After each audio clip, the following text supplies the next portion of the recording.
I Yeah. I can't really relate to or really speak intelligently to the 20 something year olds loneliness and 30 I don't know because I think technology is fantastic. I love being connected to people. Of course there's downsides to it, but I don't know what the answer is, but I do know that has played a huge role in whatever they call this loneliness epidemic, or just the Gen Z lack of social human interaction, being able to do that. I mean that. So that's just what I see is, yes, it's happening. I have no great advice because they go touch grass. Well, that's not great advice. Like, what can we do to help them? You know? Yeah. Yeah. I, I think part of us discussing this is just to, the biggest problem, again, we talked about this in the last episode, right? Like the biggest challenge to most people is that they feel like they're the only ones going through something like that, right? Yeah, And I think I wanted to kind of talk about this because if you are somebody who feels lonely, well, guess what? We're all at some form or fashion there with you, right? And this is not just you, yeah. but there's a lot of people, and it is something that's growing. And I think Not that's that, something you start to realize the more people you talk to, but that's on you to be more vulnerable and talk to people and say, I'm going through this. And then the more people that say, hey man, me too, man, thanks for saying that. The more that happens, the more confident you get in understanding, like, man, I'm not the only one, which might be part of my lack of loneliness, that I've just always become vulnerable and tell people what's going on, and then inevitably somebody comes up and says, "Man, me too." So I me too. know I've learned that I'm Yeah. not alone. But yeah, so back to your point. Sorry. No, you're spot on. You're spot on. I had this, and I go through these phases quite a bit, but like somebody once said to me, it's easier to live through life with an open palm than a closed fist.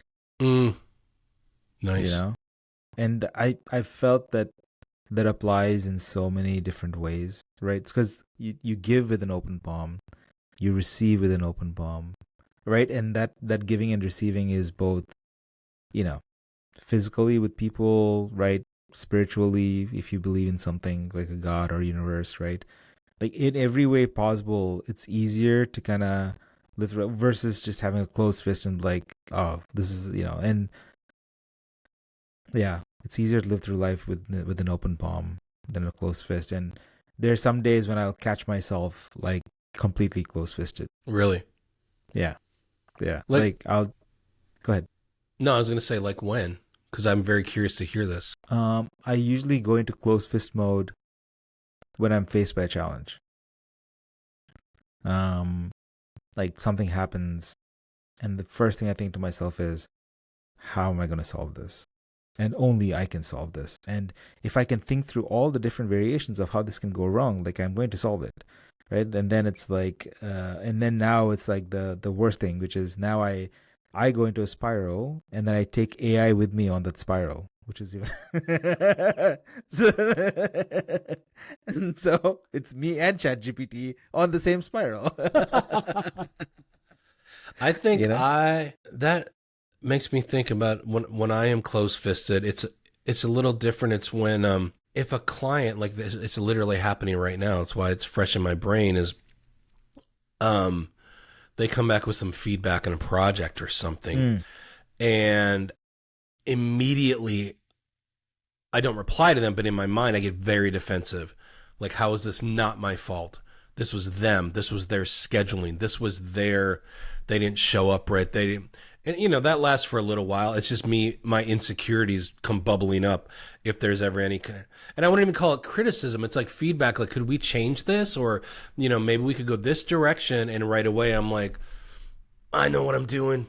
This is not my fault, and I get insecure about it. And then I talk myself out of it just as I become more mature and understanding how to have an adult conversation. But yeah, I'm still like that. It just happened to me yesterday. I got an email and I was just like, this was your fault. This was not yeah, my fault. But yeah, yeah. then you've got to be mature and compartmentalize and process, and yeah.